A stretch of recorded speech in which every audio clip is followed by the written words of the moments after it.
McD.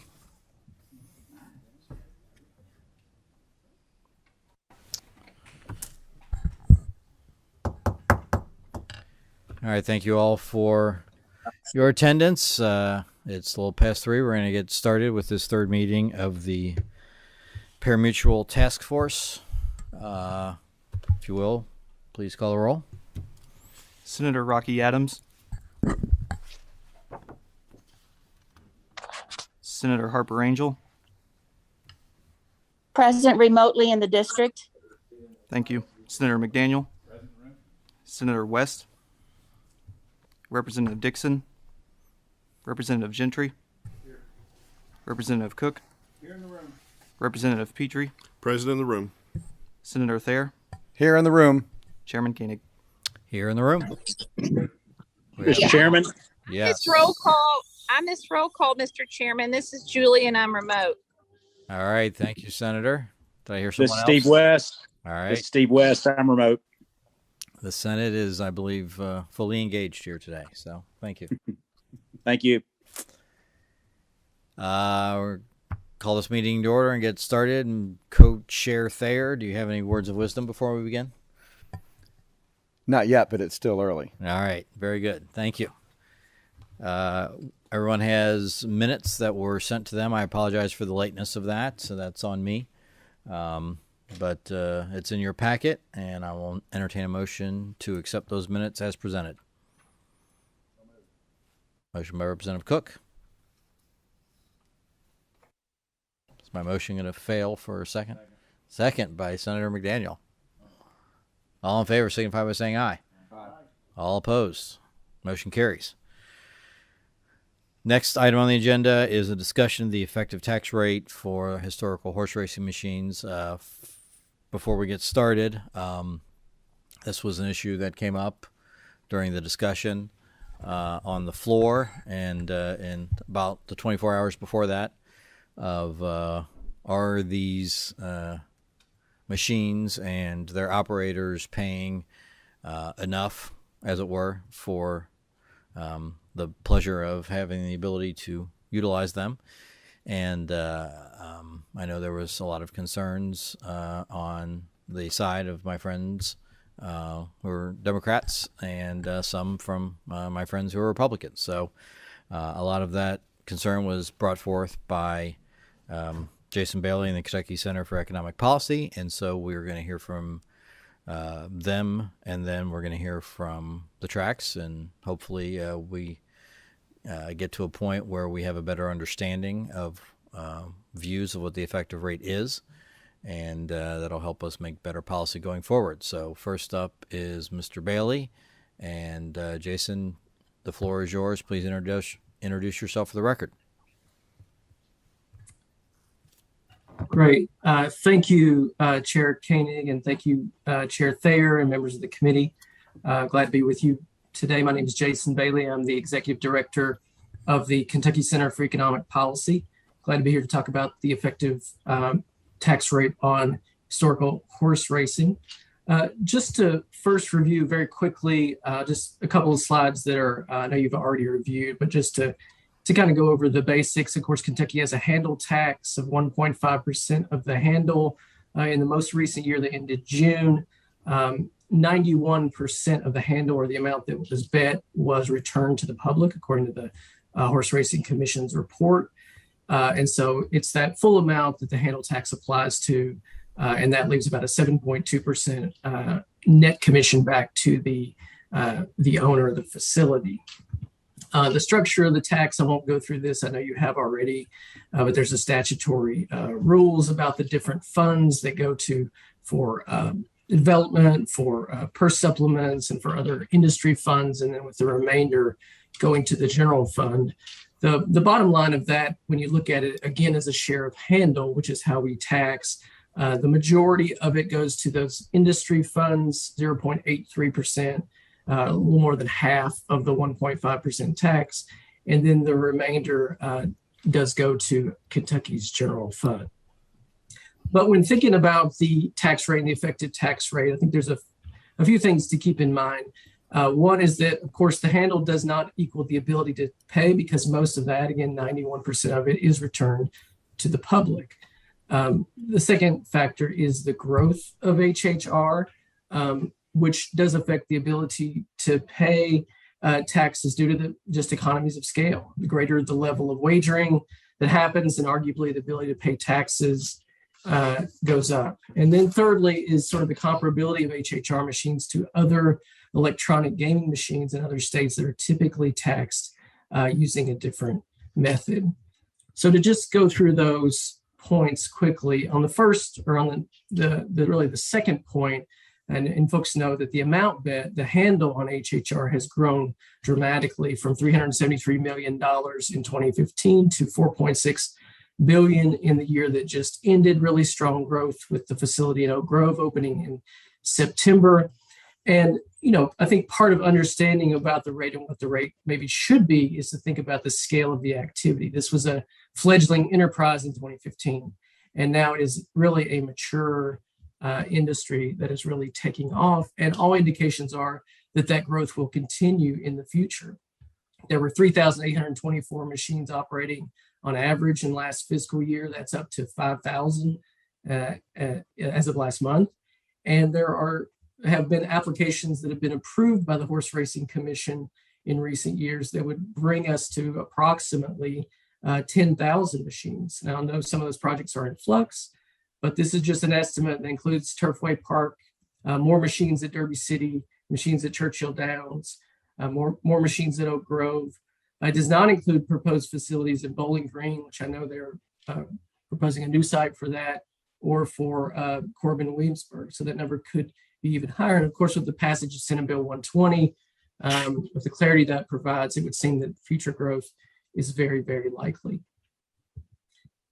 So, another factor I think is just looking at the comparability of HHR machines to other slot machines or electronic gaming machines. They may look different on the back end, but at the end of the day, the payout percentage or the share of the coin in that's returned to the public is very, very similar in HHR machines as it is in slot machines in other, in racinos and casinos in other states. So this table is just a sample of some nearby states where the data was easily available, looking exclusively at their slot machine or electronic gaming machine revenue. So it doesn't include the table games and things like that, but that's a very, very small percentage of the revenue that's brought in by the typical racino or casino. Most of the action is on these slot machines.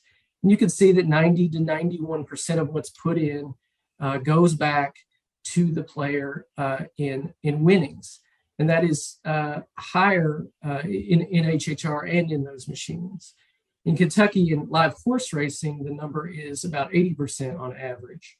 So HHR machines have the payout rate of slot machines, much more like the structure of slot machines as opposed to live racing. And most all these states are thought of as casino states, yet the volume of betting in Kentucky now on HHR machines is not much lower than theirs once you adjust for population, which the last column on the right of this table does. So Kentucky's now at over $1,000 per capita being bet in our HHR machines. And that's not a lot lower than the $1,700 per capita in both Ohio and Pennsylvania. And especially if we indeed see more than 5,000 machines operating, but closer to 10,000 machines or even more, you can imagine Kentucky being on par with these states in a few years. So that brings me to the kind of the difference between the way HHR is taxed and electronic gaming machines are typically taxed in most states. Of course, again, we have a tax on handle, the total amount bet, but the more typical approach is to tax the net wagering. So the amount that's bet subtracted what's returned to the public, and it's that net that is taxed, and it's typically taxed at a higher rate.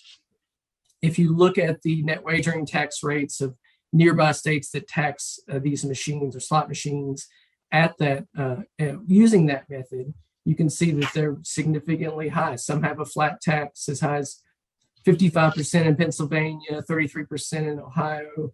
There are also graduated rates from 15 to 25%, for example, up to 35 to 50% at the upper end. These are fairly representative of the country. You can certainly find states that are lower. You can also find states that are higher, including states with significant both horse racing and horse breeding industries that have significant taxes on these. This also doesn't mention what are often it depends on the state, but often very hefty license fees for operating a casino or racino. For example, Virginia is now moving forward with 5 casinos, and the license fee is $15 million per casino. So that's not even included in these numbers. If we were to try to translate Kentucky's tax on handle to a tax on net wagering to compare to those other states and do more of an apples to apples comparison, that is actually an easy thing to do because the Kentucky Horse Racing Commission does it every single month. And this is just a picture of their report from June that does this. They look at what they call gross commission, which is very close to a net wagering. It's the handle minus what is returned to public. They also exclude the breakage and change in pools, but those are very, very small. For the most part, the gross commission is very, very similar to net wagering. And you can see on here that the total tax is 17.3% of the gross commission that the operators earn. And so just to take that 17.3%, again, all these numbers come directly from the Kentucky Horse Racing Commission's report every month. If you, again, break it down by what goes to the industry funds versus the general fund, you can see 9.6% of gross commission goes to these various industry funds, and only 7.7% goes to Kentucky's general fund. There was some talk in the session about the after-tax contracts between the associations and the horsemen's groups as being a tax, but the regulation on that, which is A110 KR 6010, says only that there has to be an agreement. There's absolutely no minimum level or minimum duration of such agreement. So there's no tax being taken out. And again, the Racing Commission is reporting no tax, the state's collecting no tax, and there's no requirement of any sort of minimum around that.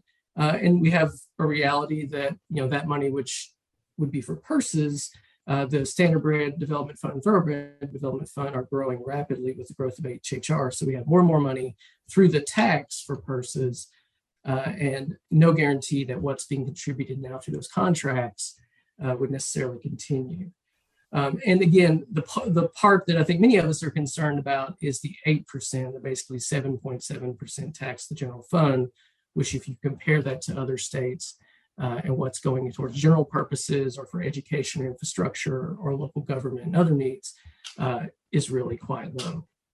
My last slide just shows that same information over time. You can see it bounces around a little bit, having to do with the payout percentages and other mechanisms of the law. But essentially, we're talking about a 17 to 19% total tax, including the industry funds, and then about 8% currently to the general fund.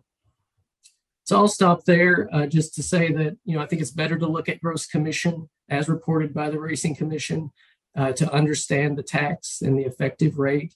And I think it's also important to think about the scale at which HHR has achieved in Kentucky and where it's likely to go in the next few years, given what's been approved by the Racing Commission, to think about what is a fair tax rate that continues to support the signature industry, but also ensures that our general fund gets its fair share. So thank you, Chairman Koenig. I appreciate the opportunity, and I'll hand it back to you. Thank you very much. I'll ask the first question, which ties into basically your last comment. What do you think the rate should be? Well, I don't have a magic number, but I will say that there were 4 bills or amendments introduced during the legislative session, 2 by Republicans, 2 by Democrats. And they all, I think, were in a pretty narrow range that present a good place to start the conversation. I think it's a conversation, and obviously it's a conversation that you all would be having, but I think those provide a good place to start. Okay. And in that last slide, you give us what you believe the effective tax rate has been for the last several years, correct? Yes, and that is what's reported in the Horse Racing Commission reports as well. I probably have more questions, but I will get back to them later. I'll first yield to Senator McDaniel. Thank you, Mr. Chairman. Jason, it's good to see you here. We've debated tax policy more than a few times on public television, so it's good to see you in committee. I want you to comment on a couple of things for me today. When we hear some industry testimony in a minute, and we've heard this previously as it relates to ascertaining the total effective tax rate, we'll hear talk about free play and also about the application of purses. I don't necessarily see those in what you've presented here. Do you have anything with those figured in there, and could you comment on that for me? Well, I think, again, what I was sharing is the bottom line, I guess you could say, of what is reported to the Horse Racing Commission in terms of handle. So that's how many dollars come out of the bettors' pockets and go into the machines, and then what's returned to the public. And that then creates the gross commission. All the machinations that get to that point, including free play, would be shown in the return to public. If a person got a free play and then they won, they would then you would receive more winnings, more return to public. So that's all. What I was doing was skipping to the bottom line. In terms of purses, I mean, the Kentucky Thoroughbred Development Fund and Standardbred Development Fund do include, of course, purse supplements. And so those dollars are reflected in there. And I think the other piece you may be referring to was what I mentioned around the regulation that requires an agreement between the tracks and the horsemen's associations around a percentage that goes to purses. But there's no minimum requirement whatsoever in that regulation about the contribution, no minimum duration of the contracts that exist. So the state, it's hard to say that that's a tax when the state is not levying any percentage, not requiring any sort of amount.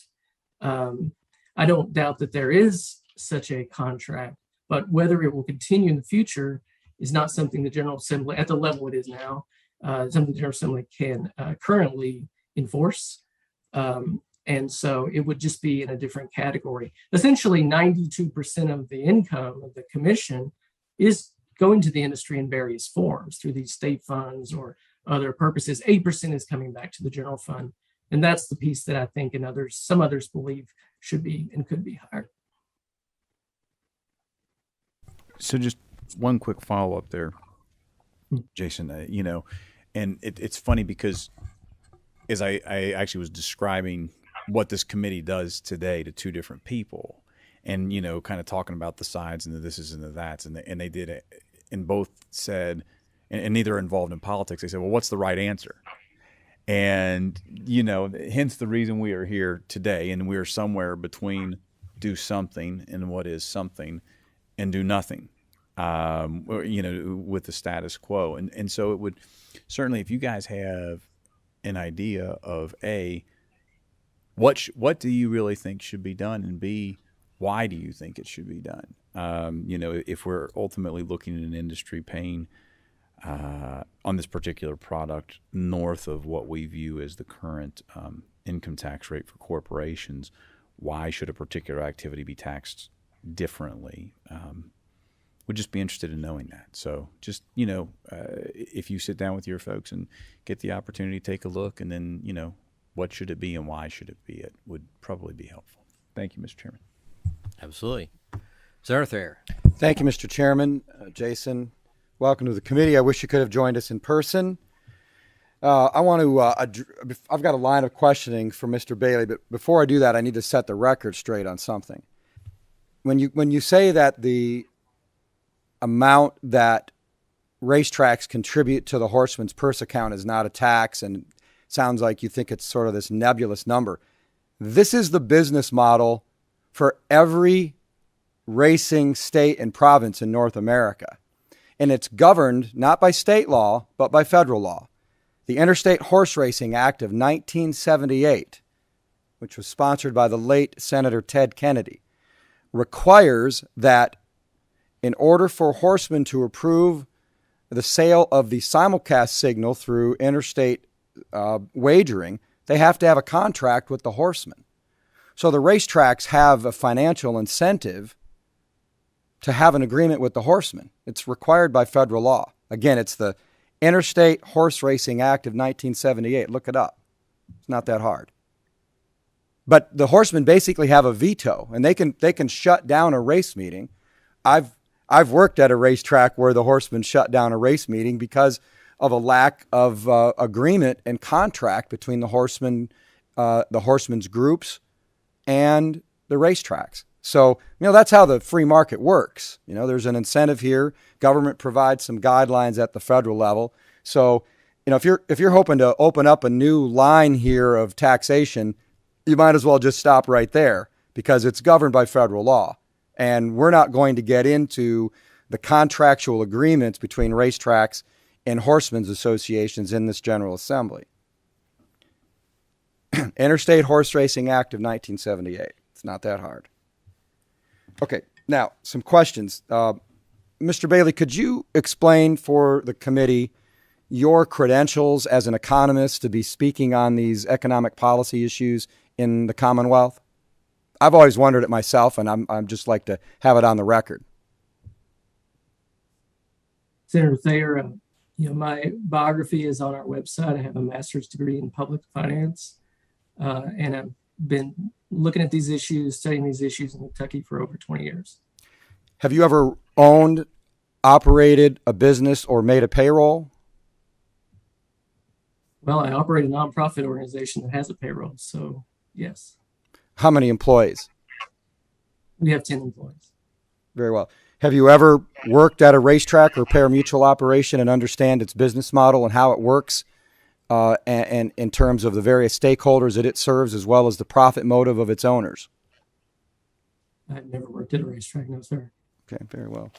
I am glad that you do admit that the effective tax rate is much higher than the 1.5% of gross. I've been saying this for years. It's not that hard to understand that 1.5% of a 100-cent dollar is not the way it works. When in a traditional live bet, 80% of the handle goes back to the bettor. In a historical horse racing bet, 90% or 92% goes back to the bettor in the form of winnings. So you've got it here at 17.3%. I'll be interested to see what those who actually operate these businesses every day say it is. But whether that rate is agreed to or not, at least we have finally on the record what I've been saying for years. And that is to say, for all the folks on the far left and the right who were screaming about this 1.5% tax rate that was set by this General Assembly in the 2014 revenue bill, is not some lowball amount of money that the horse racing industry is getting away with, and is very similar to the way it's taxed in every other state. And as Mr. Bailey has noted here, pretty similar to how more profitable operations, casino and slot operations in other states, are taxed. So I appreciate the fact that we've got you on the record. Have one final question as a follow-up, Mr. Chairman, if I may. I understand that you operate a nonprofit. Have you ever run a for-profit business and had to make payroll? No. Okay. Thank you very much. Thank you, Mr. Chairman. Anybody else have any comments before I ask a couple questions? All right. Mr. Bailey, on slide number 4, the Kentucky effective HHR taxes, the share of handle, has the Kentucky General Fund getting 0.67 and industry funds 0.83, which you then point out and break them out on the side, which is fine, except that several of those are capped. Correct? So that, yes, sir. You're right. Yeah, so that's not exactly, I mean, it could theoretically be that way, but most years, or if not all years, that's not the actual breakout in percentage, correct? This is the actual breakout for 2021, but you're right that the bottom three funds would be higher if they weren't capped. So they would be higher than 0.01 if they had not been all right, capped. so you're saying that of 2021 fiscal year that's how the numbers actually broke out? That's how they broke out. Yes. Okay. The three that are capped have been capped since 2015. They hit the ceiling then and been capped ever since. Yeah. Okay. And along that same line on page 8, you used fiscal year 2021 data. I understand it's the most recent data, and I understand that, it's helpful with regards to the fact that Virginia just got their HHR machines going, and obviously Kentucky's is expanding, but it was also a strange year given the pandemic. So I'm not saying that it's the right year or the wrong year to choose. I'm just asking, was it just because it was the most recent, or was there another reason for choosing that year? It was the most recent, but also if you look at by July of 2020, the first month of that fiscal year, you saw growth from the previous July. So for a few months there, and at the end of fiscal year 2020, the numbers were way down. But by July, even though there were social distancing going on in these facilities, you saw the volume start to go back up pretty dramatically. So I do think that the year that just started, July 1st, we're going to see the numbers go up again, in part because those few months where it was still a little bit depressed. So, for example, July 2021 is double what July of 2020 was. So the number is likely to only get higher. All right. Anyone else on the task force with a question? All right. Thank you, Mr. Bailey. I'm sure you'll stick around in case something comes up. Thank you, Mr. Chairman. Testimony. Next up, we have Mike Anderson from Churchill Downs.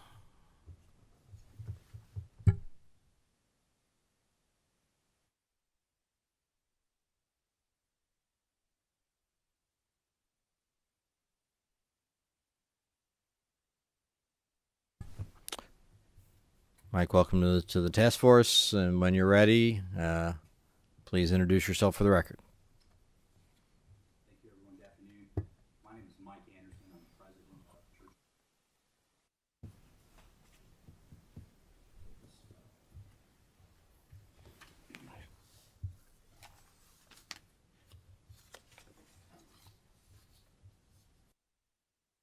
Good afternoon, everyone. Again, I appreciate the opportunity to.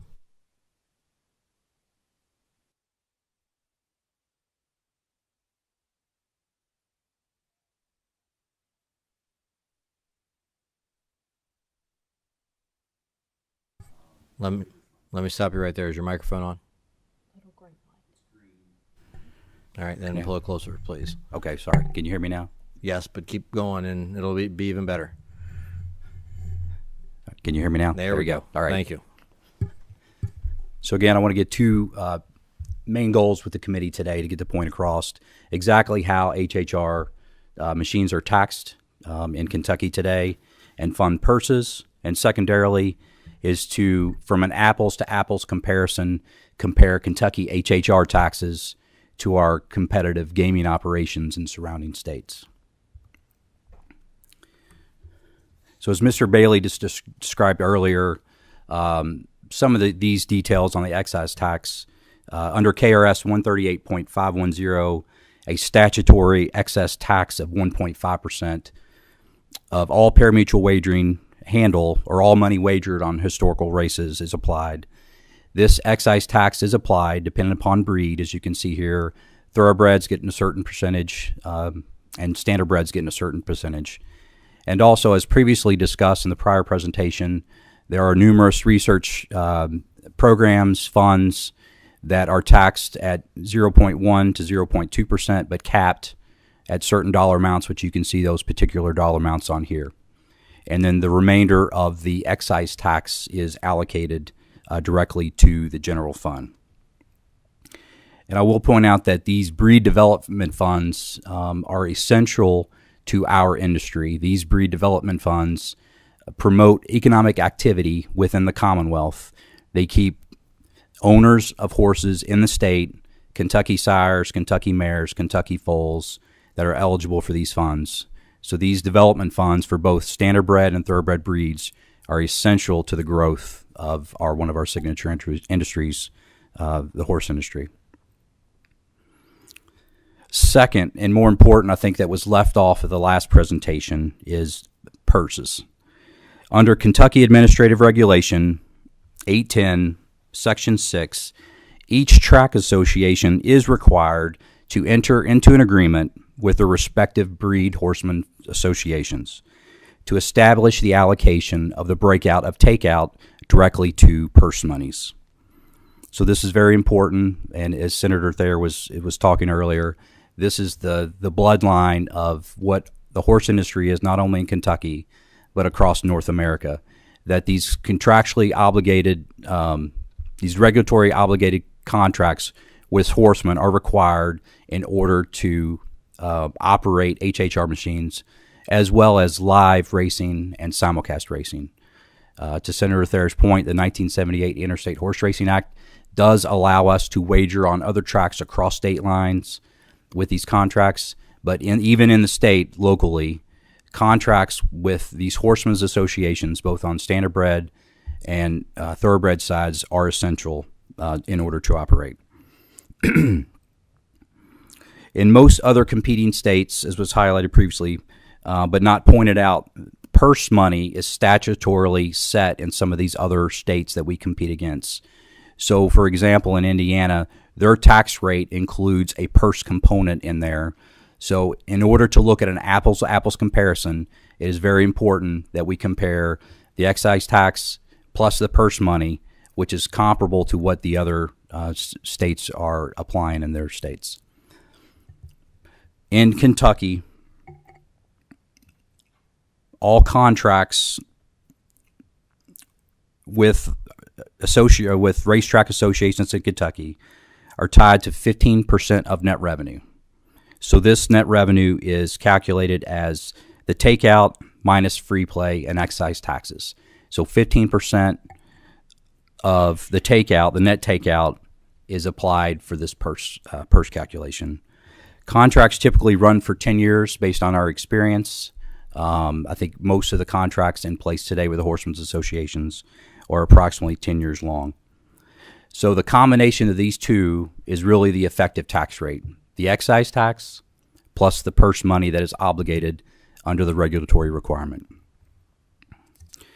So now I'm going to break it down further, and let me walk you through an example of how the excise tax impacts a wager on HHR in Kentucky. And I apologize in advance if you understand this math already. I just want to make sure I get it clear to the committee and that everyone understands it. So for example, if $100 is wagered through a Kentucky HHR,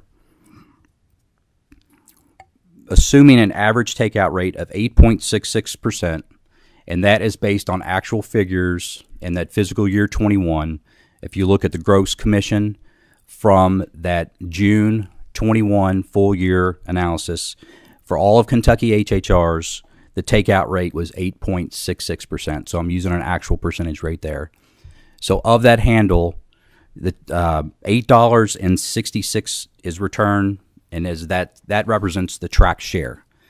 So that means in this illustrative purpose that $91.34 out of the $100 is returned to the public via allocated wagering pools and paid out to all the winners. The middle section there where it talks about free play. In order to promote and incentivize customers to wager on HHR, track associations will issue free play that averages approximately 15% of takeout or just over 1% of handle. Free play is a marketing promotional tool used to drive traffic into the gaming facility and is common practice for the gaming industry as a whole and used by all of our out-of-state competitors. It's a tool similar to a rebate used to market to new players to bring them in, and also similar to a rewards program like you see with the airline industry, or getting your 7th coffee for free after you pay for 6 of them at your local gas station. So it's a common common practice there. It builds customer loyalty. So if you take 15% free play of takeout of $8.66, that equates to about $1.30 for $100 in handle.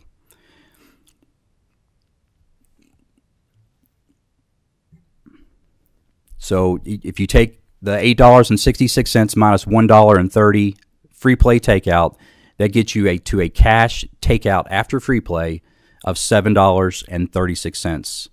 And this $7.36 will be the baseline for what I talk about later as the net revenue that's retained by the tracks. Kentucky excess tax then is applied to total handle, not to revenues, but to total handle, which represents $1.50 on this example of $100 wagered. And taking $1.50 out of the $7.36 leaves the track share on a net basis of $5.86. That $1.5% excess tax in our calculations represents an effective tax rate of the $7.36 of 20.4%.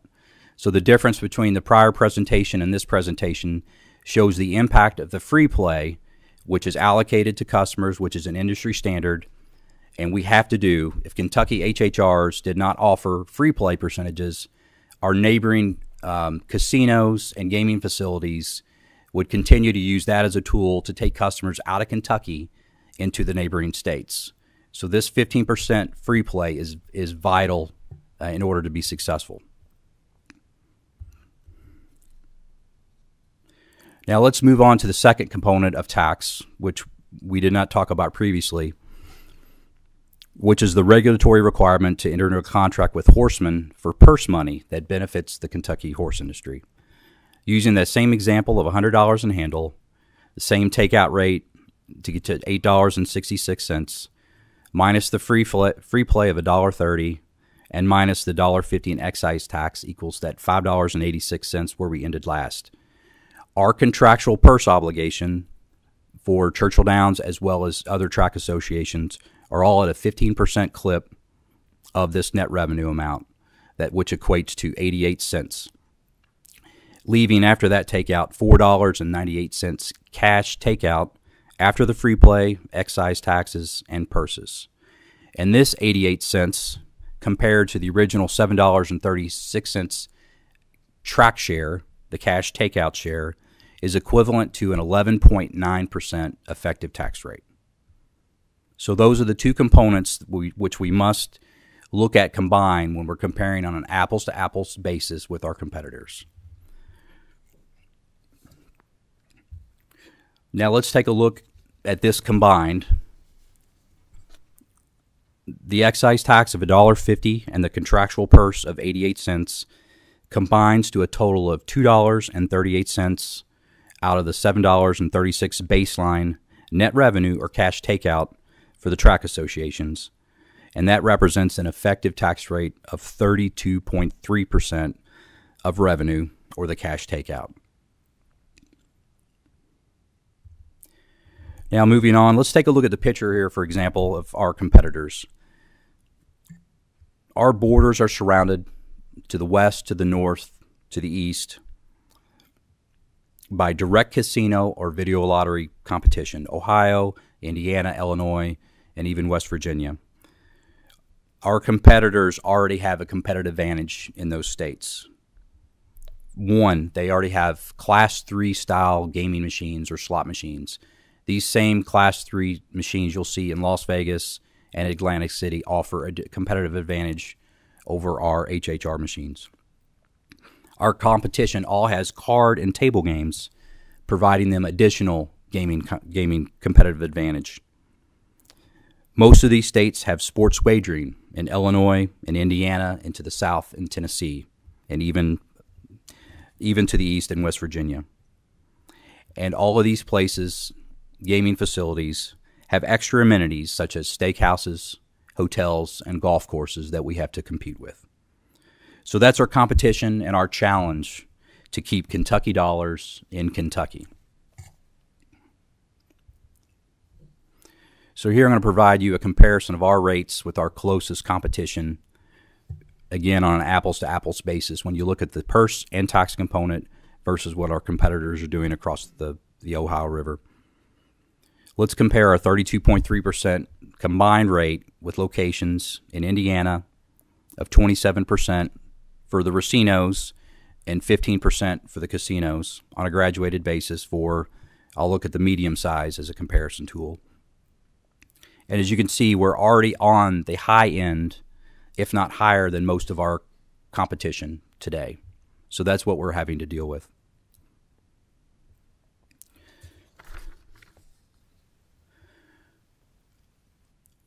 So with that, Chairman Koenig, I'll pause here and ask if there's any questions at this time before I continue proceeding. Yeah, we're going to, wait a second, you have more details on, and those are kind of addendums, as it were, right? Yeah, I can go through the appendix pages if you want. It's just more detail on slides we've already covered. Okay. Do you have questions, Senator McDaniel? I did have one on the appendix page, and then I have one other quick hypothetical. You have the floor as long as you need it. All right, Mike. On help me understand if you'd advance to slide 13. Just help me understand the impact of the federal regulation on these purse contributions. If that's regulated federally, why do we see a different structure by state? Or is it that those other places negotiate with their horsemen out of some other fund or some other mechanism? The federal regulation requires that a contract be enacted between horsemen associations in each respective state and the track associations in order to conduct simulcasting across state borders. So, for example, if we wanted to take the Kentucky Derby signal on the first Saturday in May and send it across the river to Indiana, a facility over there, we have to have a relationship with the Indiana horsemen so that we can make that cross-state border. It doesn't specify a specific rate in the 1978 Interstate Horse Racing Act. So this is also a place where we could be more competitive or not in what we pay the horsemen, like you get better jockeys if you pay them more, kind of thing. No, jockeys are independent contractors in most states, except for I think New York. But jockeys are contracted by owners; they're not employees of tracks. So the horseman means with the Thoroughbred Association and the Standardbred Association? Yes. Our obligation is to contract with our local state horsemen's associations as spelled out in the statutory guidelines or the regulatory guidelines. But that rate could vary in different states. That is correct. You're not governed by a federal rate. That's correct. And I'll just point out, I'll have worked for Churchill Downs for 25 years this November and started off as a controller in finance. And I will say that I've been part of many management teams that have negotiated purse contracts over those 25 years. And I have never, in our case, seen a purse contribution percentage decrease. So if you're thinking that there's vast fluctuations in purse contributions, there's really not. You look at a baseline of what has been dealt with in the past. Horsemen obviously want to get their fair share on the purse component, but I have never seen in 25 years a purse percentage decrease as part of the negotiation. So it's not a highly fluctuating percentage number based on what it is today. Okay. And then back on your slide 7 there, this is somewhat hypothetical, but would appreciate the willingness, degree which you're willing to answer. Your sub comment there about keeping Kentucky dollars in Kentucky, and you referenced, that most of these places can have steakhouses and such, but what do we do not to just keep Kentucky dollars in Kentucky, but bring those other dollars in? Statutorily, what can we do to be more competitive? Continue what we're doing. The General Assembly has passed Senate Bill 120, which gives us the opportunity to continue to invest in our business. And we are investing in our business. We're investing more money in Derby City Gaming. Our partners, other track associations, are investing in other parts of the states that will continue to increase the overall breadth of total handle for HHR. So we can continue to do what we're doing is in throwing investment dollars to help us compete with these neighboring states. I won't press you anymore on that. Okay. Absolutely. Representative Gentry. Thank you, Thank you, Mr. Chair. Mike. Yes, sir. Thank you for being here. Thank you for having me. And go way, way back with Churchill Downs as a kid growing up in Louisville, so got a lot of great memories of Churchill Downs. Just thought I'd say that. Help me understand something here. So, I've sit here and listened to this presentation today from you and the individual that came in before you, and it sounds to me like, just to cut right to the chase, he thinks he sees the effective tax rate being just under 18%. You guys want to present it as something around 32%. And the difference seems to be, there's a lot of data here, and this was just handed to us. So, but it seems to be the difference is the horseman's contract. Yes, sir. That makes up that difference. And tell me if I'm wrong, is this, it looks more like an operating expense than it is a tax, but you're saying that it's mandatory that you guys do this. So when comparing to gaming machines with casinos, they don't really have that cost. Is that what you're saying? And do you understand my question? Yeah. Some of our competition across the river will have a purse component for the Indiana Racinos component, as well as the Ohio Video Lottery Terminal facilities. They have a purse component that is statutorily in the guidelines for their taxes as a percentage of gross gaming revenues. So in order to compare what we're competing against, you do look at casinos that may not have a purse component, but you also look at the other facilities that do have purse components. So when we line up with what we're required to pay in with excise taxes and for the purse component of it, which is required under regulatory guideline, we think that's an apples to apples comparison that we have with our true competition across the river. Okay, thank you for that. Can I have a follow-up question?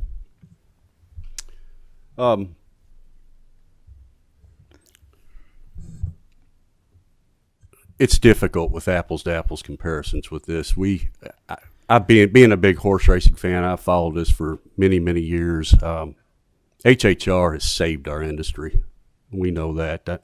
I know several people have talked about 10, 15 years ago, maybe 20 years ago when expanded gaming started pushing across the nation. It was a direct threat to the horse racing industry.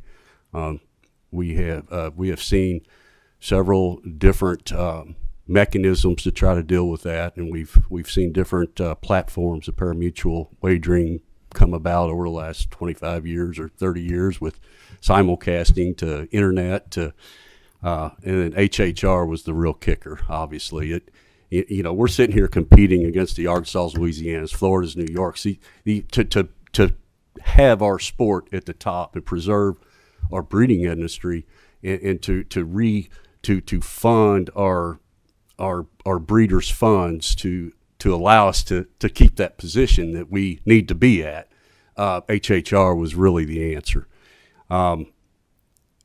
So Senate Bill 120 was so important when it got passed last year, and it's so important moving forward. But it's difficult to look at the rate, and I've done a lot of casino work, and I guess I'm sorry, I know I'm talking a lot, Mr. Chair, so I'll try to get to my question here fairly quickly.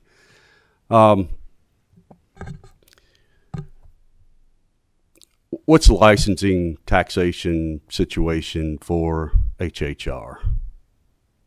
Is there any licensing fees at all?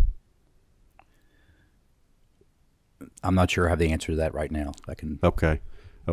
I'll move on from that then. And one last question.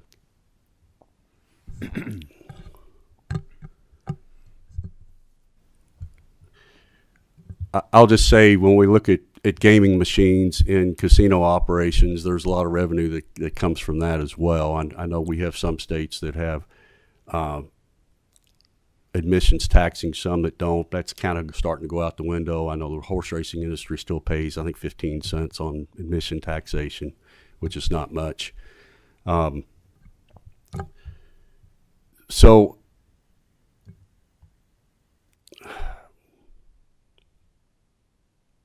I'm going to stop right there, Mr. Chairman. because I wanted to ask another question, but I don't think it's quite relevant in what we're talking about now. So we'll come back to that later. So thank you very much. And thank you, Mike, for the work you do. Thank you very much. Okay. I appreciate your restraint. And we can't be here all day, but this is kind of the issue that started the whole impetus behind this task force, and I want to hash it out now. So, all right, you're going to go one more time? Very quick Okay. comment. Yes. And I just want to say, I've been in Derby City, and man, it's really missing something. I would like to be able to come to the track on a Saturday afternoon in the fall meet, like I do, and be able to wager on a U of L UK football game while they're out driving across the river to Indiana. And I just wish it's a real inconvenience to have to do that every Saturday. Thank you. Not relevant, but appreciated. Representative Cook. Thank you, Mr. Chairman. Mine's more of a comment than it is a question, and I want to get this right, maybe more than everybody else in this room. It matters very much to me that we get this right. But my question is, how much can we tax one industry? Why do horsemen like HHR? Horsemen like HHR because it's allowed our business to grow, right? We were on the ropes. We were suffering in 2008, 2009. It was about as bad as it could get for us. And with HHR, we've got the new birth, and everybody's heard it through all our arguments on Senate Bill 120. But I just want to remind everybody that it's an industry that's taxed very heavily, because when that money, that HHR money that goes to purses, guess what? When you win a purse, if you're lucky enough to win a purse, you pay taxes on that. You've got to file that as earnings, and you pay taxes on it. And then you use it, and you pay taxes. We have to pay tax on our horse feed versus other agriculture industries. We're going to pay, if you buy cattle feed, you don't pay taxes on it. You buy horse feed, you're going to pay taxes on it. So there's another tax. We're able to increase labor if you can find it right now. If you can find the help, we pay payroll taxes are grown with that too. So I just want to make sure that we're not in the business of punishing a business that's growing. We want to help a business flourish. We want to help our signature industry grow. Yes, we want to make it fair to the general fund. At the same time, we all need to stay cognizant of making sure that it can stay healthy and grow, because that's ultimately how you'll collect more taxes on it, by having a successful business. That's all I got, Mr. Chairman. Thank you. Anyone else before I go? Because Senator Thayer wants to go last. Representative Petrie, welcome to the conversation. Thank you very much, Mr. Chairman. Several questions. One, thank you for the presentation. Very good. I wish I'd had some time to look through the materials beforehand and got some better questions for you, but I've got several. Would you be willing to meet with me one-on-one and go over this in greater detail than we can do in this committee? Yes, sir. Absolutely. Wonderful. Thank you very much, Mr. Chairman. Absolutely. I look forward to you sharing we all need to be edified with your questions, so we have to share with the class later. One quick comment and one quick question. On the map you're all looking at, I think we were missing Hollywood Casino in Lawrenceburg, which is actually probably the closest one to me up there. So you're correct. One additional one to put on there for the next time. On the next slide, 8, that compares the effective tax rate to everyone else. Does everyone else does that include their free play deduction in their effective rate, so that we're doing apples to apples? It does not. This is just the flat tax rate on gross gaming revenues. Okay. So you don't need to apply the free play, since, let me show you the appendix. The free play deduction. So most other states, our competing states, do not tax free play as it is taxed in Kentucky. Okay. All right. So that's the difference, is yes, that we are taxing it and they are not. Okay. Senator Thayer. Thank you, Mr. Chairman. I was happy for you to go last. You as the chairman certainly have the prerogative to do that. I hated to end Representative Gentry's line of questioning. I was quite enjoying it, and frankly, I thought your comment about sports betting was quite relevant, because if we legalized it, where else would it be but Derby City Gaming or a similar facility? And since the chairman of this committee is the sponsor of the bill, I found it very topical. And I was also enjoying the comments from Representative Cook. Couldn't have said it better myself, sir. As a matter of fact, he called me early this morning as he was loading up yearlings to go to the Keeneland sale. I could hear the horses whinnying in the background, and his staff working hard. And he couldn't stay on the phone very long with me because he had to get to work. And I just, as an example of how this business model works, I see Mark Falcone here, part of the ownership team from Kentucky Downs. Kentucky Downs just completed its record 6-day meet down in Simpson County. $16 million was earned in purses down there at that track on the Tennessee border. You can literally see the Welcome to Tennessee sign from the finish line at Kentucky Downs. Of course, I'd like to point out that while Tennessee doesn't have legalized horse racing, it does have legalized sports betting. I thought you'd like that, Representative Gentry. So $16 million, a record amount of purses, paid to winning owners who then paid jockeys and trainers who pay taxes, as Representative Cook said. And do you know where a lot of that money is going to get spent? Right back here in Lexington, Kentucky, at the world's largest horse sale. That's what horse owners do. They are eternal optimists. They take their winnings after they pay their jockey, pay their trainer, pay their taxes, federal, state, etc., and then they go buy more horses with it, because it's all about the dream of getting that one really special horse. You know, a Triple Crown winner or a Breeders' Cup winner or a Grade 1 Stakes winner. Or to win a race at Kentucky Downs, which is on my bucket list. It's the hardest place in North America to win a race these days. So that money is trickling its way back into the economy. There will be winning breeders who will, from that meet, who will get a check next March for breeding that horse. These dollars are going to be reinvested in labor, bricks and mortar, fence, feed, veterinary. These dollars trickle their way back in and support those 60,000 jobs, and I think the number's higher, that we have in Kentucky. So back to my question for Mike. So we've gone from 17.3 to 20.4 to 32.3%, which I've been saying for years that the effective tax rate is over 30%. And as the charts show, we are taxing historical horse racing at the same or even higher rates than those in our surrounding states. And whenever we talk tax policy in this General Assembly, we always look at our surrounding states. We want to remain competitive.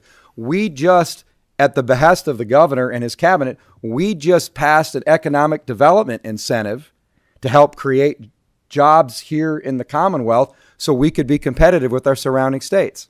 So I want to get to a point that Chairman McDaniel made that, frankly, I hadn't thought of, which is kind of the story of my life working with Senator McDaniel, because he thinks of things that none of the rest of us think of. Why in the world would we want to increase the taxes on a signature industry when our corporations are paying a 5% income tax as a corporate tax rate already? Why? You know, Ronald Reagan used to say, if you want to slow something down, tax it. If you want to kill it, tax it more. Why would we want to kill the goose that's laying the golden egg? I don't see anybody coming here talking about taxing the bourbon industry more. And I like to quote other people. I'm going to quote the chairman again. He said recently, I don't see us having too many signature industries, bourbon and horses. So I'm happy to co-chair this committee, but sometimes I wonder why we're even doing it.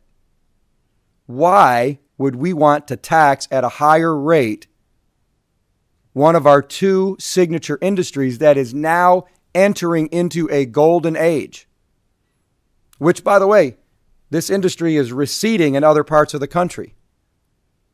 And we are able to take advantage of that because of the passage of Senate Bill 120. So that gets me to my question, Mr. Chairman, because I know you were wondering when I'd get to it. I would like you, and I'm glad to hear about your background in accounting, in finance, so you're going to know the answer to this. What about the other taxes that Churchill pays, including the 5% corporate tax that all corporations pay? Talk about all the other taxes that your company has, federal and state. From payroll tax to occupational tax to property tax. We have billions of dollars that not only Churchill pays, but all of our sister companies throughout the state, as well as the other track associations. So I don't have those figures in front of me, but we pay a significant amount of additional tax dollars to the Commonwealth. Yes, I don't expect you to have the figures, but I want the members of this task force and those watching to understand it's not like Churchill Downs or any racing business in this Commonwealth is skating on paying taxes. The tax burden on them is enormous, and you don't see them coming to us asking for relief, do you? Thanks, Mr. Chairman. I'm eager to get to the next part of the agenda, so I'll defer. Thank you. Thank you, Mike. I think we managed to have both of you at it for about half an hour, so that worked out well. Great. Appreciate you coming. Next and final item is the current and future capital investments at Kentucky Tracks. I believe Mike is going to stay and Vince is going to come join. I'm going to drive. Vince gets to run the computer.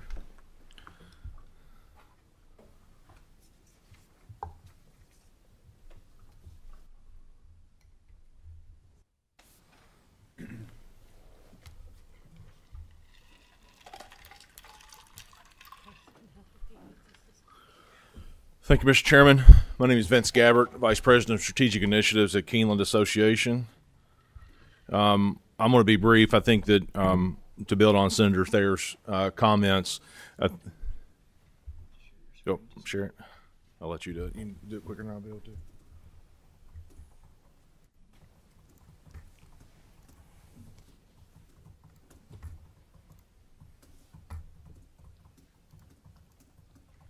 All right, thank you.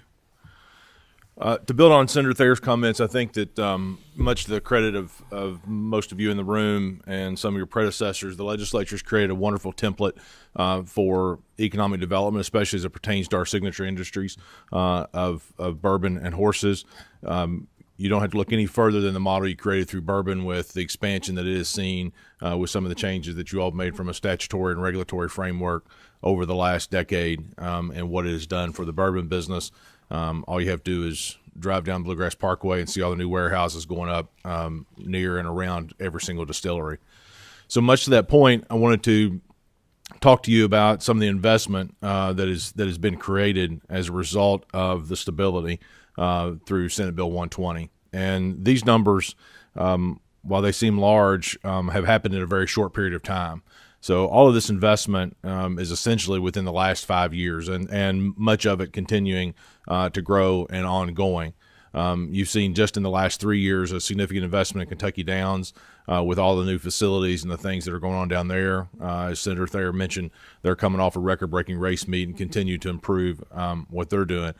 But essentially every single market and every facility is experiencing growth, and you have this significant amount of investment, which not only translates into permanent jobs, but the number of construction jobs and occupational taxes and local taxes that each of these generate. One thing that I would note, and not just because it's where I work, but included in that number with Keeneland, that includes part of our investment with Red Mile and our additional facilities, because we have a shared facility in Lexington, HHR facility in Lexington with Red Mile. But we're also undergoing and finalizing, we've got about a month left on construction, $8 million worth of new training barns at our facility that we own out on Paris Pike, the Thoroughbred Training Center. And I can tell you from a demand standpoint, Representative Cook can speak to this even better than I can. We could build 40 new barns and fill them up tomorrow. The amount of demand that we have in this state right now is unlike anything that I've seen. I've been fortunate to be at Keeneland for a little over 11 years now. Stall applications for our October race meet were an all-time high. We could accommodate, if we had room, we could accommodate another 1,500 to 2,000 horses on our grounds, either between Keeneland or TTC, as we call it, the training center. So I can tell you that what we've done has created demand. What you all envisioned when you passed Senate Bill 120, those of you all that support it should be applauded because it has accomplished exactly what you had hoped and what we had intended. One last example of this. So as it relates to purse money, so Mike's already talked about the effective rate and what we have to do for horsemen with purses. And as he said, in his 25 years, he's never seen a purse contract be less than the prior one. This is a great example. And our purse structure in Kentucky is very unique in that the tracks are the ones that essentially fund the bulk of it, and then it's the additional added money is done through the Kentucky Thoroughbred Development Fund or the Standardbred and Sire Stakes Fund on the Standardbred side. But I'm gonna just point to you number one there. So typically the competition is for what we call maiden racing, for horses that are seeking to win their first race and break their maiden, as we say. So in September of 2018, which was not too long ago, the market was still great all around. There wasn't any, we weren't under a pandemic. There was no strange economic conditions. Everything was in good shape from that standpoint. You'll see that very first race in September of 2018. This is at Churchill Downs. Maiden race, $56,000, which includes $3,000 from KTDF. So what that means, if you're a Kentucky bred, you're running for $56,000. If you're a non-Kentucky bred, then you're only running for $53,000. Okay.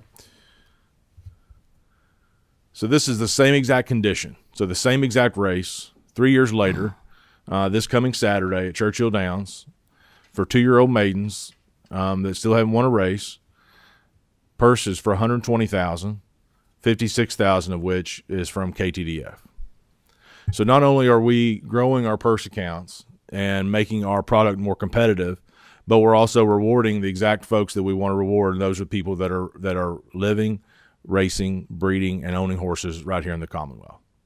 So when I tell you that you've accomplished what you set out to do, especially in the short term, we're still very much at the beginning of this. We are still a very immature gaming market. We still have lots of growth. We have a number of facilities that have yet to come online. Bowling Green will have a track extension from Kentucky Downs. Hopefully by the end of the year, we're progressing on our joint venture with Keeneland and Kentucky Downs in Corbin and Williamsburg. And those plans are moving forward. We hope to have Williamsburg open by next July. So all of those things are coming together to do exactly what we had intended with the passage of legislation. So I'd rather answer questions, Mr. Chairman. I just want to go over those few slides as a good visual for the amount of growth and investment that's happened across Kentucky. Questions from the task force? Yes, sir. Thank you, Mr. Chairman. Gentlemen, thank you for that. And I think we all appreciate the investment you're making in bricks and mortar facilities in Kentucky, because when you build bricks and mortar, that means you need a labor force to operate that bricks and mortar location.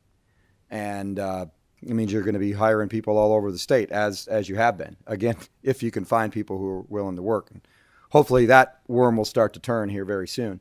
But to something Representative Gentry asked about, there is a significant entrance cost to buying these HHR machines and having a licensing agreement and paying for the programming, correct? So that's another part of the cost of doing business in all of these bricks and mortar locations. Could you talk a little bit about that? It was to his question about a licensing fee. Yeah, so absolutely. So first of all, Representative Gentry, on the licensing fee itself, each one of us each association goes through the licensing process through the Racing Commission.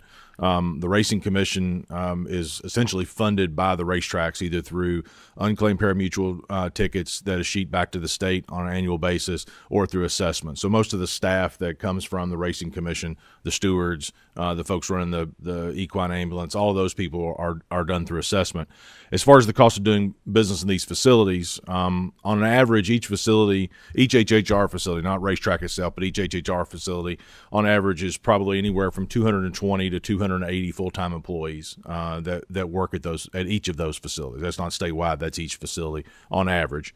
But the machines and the infrastructure that is needed in addition to just the normal bricks and mortar, the machine cost, depending on the lease or the purchase arrangement, could be anywhere from $11,000 to $17,000 per machine, essentially to own and operate and allow it to function. That doesn't include all the additional server cost and the tote cost, because everything is Pari-Mutuel from that standpoint. So they are just like making a wager at the track, and the takeout and the way the structure is much more akin to an advanced deposit wager that you would make on Twin Spires or Keeneland Select, as it is even a casino wager, because everything goes into the pools and it's done just like a pari-mutuel wager, and the math ends up very similar to what an ADW wager would be. Mr. Chairman, may I? Thank you, sir. 1.5 billion is a lot of money. I mean, again, I go back to what we just did last week in special session in basically front-loading our economic development incentives to give the Economic Development Cabinet the tools to get in the game to compete for this level of spending for some new manufacturing jobs. So you look at this 1.5 billion, there's a lot of really happy construction companies, architectural firms, flooring, drywall, all the things that go into every new building, whether it's a home or a small, medium, or large business like this. So I just want to, I'm looking down at the 150 million on Turfway Park, and Chairman Schickel, Chairman Koenig, and I were there on Friday with you at the steel beam topping off ceremony. And I just want to continue to harp on this because I worked there in the 90s, and the place has a very special place in my history, as well as the fact that it's important to the districts of Senator McDaniel, Senator Schickel, Representative Koenig, and me. The renderings look great, and I know the HHR facility is going to be terrific, but I just want to say here on the record, please make sure that the horse racing facilities, both live and simulcast, are commensurate with a 125-year history of horse racing in northern Kentucky, and the fact that it's 4 months of live racing every year. I just want to make sure that the facilities are big enough and outfitted enough that the horse players who come for live and simulcast wagering are going to enjoy the creature comforts commensurate with what the old facility brought them before it started to decline.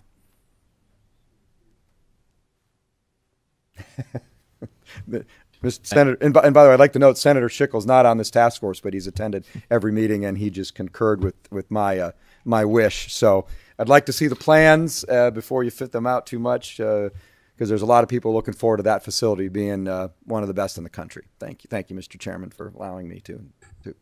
Absolutely. I was happy to hear that it'll have the largest simulcast facility in Kentucky. So, which I assume means it'll be bigger than the one at Churchill Downs on the second floor, which is not small. So, any questions for our presenters? All right. If not, we appreciate you all coming. Next meeting will be October 4th. I have to talk a little bit more with my co-chair, but I think there's a high probability that we're going to be hearing from everyone who obtains money from these taxes that we've discussed a couple times now, and perhaps some people who might be in line for looking for more. So anyway, having come to the end of the meeting, we will stand